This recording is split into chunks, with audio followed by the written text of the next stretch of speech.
നല്ലൊരു പുതിയ വീഡിയോ ഇട്ടിരിക്കണം. ഇതൊരു കൺട്രോൾ പാഡ് ആണ്. ഇത് ഞാൻ അൺബോക്സ് ചെയ്ത് വെച്ചിട്ടില്ല. ഇതെന്ന് പറയുന്നത് ഒരു ഗെയിം പാഡിന്റെ വിവിധ തരം സ്കിൽസ് ആണ്. ഇതെന്ന് പറയുന്നത് ഇത് 5 10 സ്കിൽസ്, ഇത് മൂവ് ചെയ്യും, ഇത് മൂവ് ചെയ്യും, ഇത് ബട്ടൺസ് ആണ്. ഇതെന്ന് പറയുന്നത് ബാക്ക് അടിക്കുക അല്ലെങ്കിൽ സ്റ്റാർട്ട് ആക്കുക. ഇതെന്ന് പറയുന്നത് ഇതിന്റെ അകത്ത് 2000 ഗെയിംസ് ആണ് ഉള്ളത്. ഇതിന്റെ അകത്ത് പറയുമ്പോൾ സിമ്മും ഉണ്ട്. ഇത് തുറക്കുമ്പോൾ ഒരു USB കാണാൻ കഴിയും. അത് ഇതുമാ കുത്തുക. കുത്തിയ ശേഷം പവർ ബാങ്ക് കുത്തുക.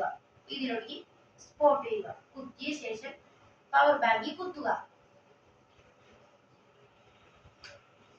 പവർ ബാങ്കിൽ കുത്തിയ ശേഷം ടിവിയുടെ HDM40 കുത്തുക. കുത്തിയ ശേഷം ഗെയിമിന്റെ ഇത് കാണുക. ലാസ്റ്റ് ഈ ഗെയിം നമ്മൾ സ്വിച്ച് ഓൺ ആക്കുക, കളിക്കുക. കളിക്കുമ്പോൾ ശ്രദ്ധിക്കേണ്ടത് സ്വിച്ച് അമിതമായി അമർത്തരുത്. അമർത്തുമ്പോൾ ഈ ഗെയിം പാഡിന്റെ വിവിധ തര സാധനങ്ങൾ ചീത്താവാൻ ചാൻസ് ഉണ്ട്. സേഫ്റ്റിക്കാണ് പറയുന്നത്. Like and subscribe, bell button അമർത്തുക, സബ്സ്ക്രൈബ് ചെയ്യുക.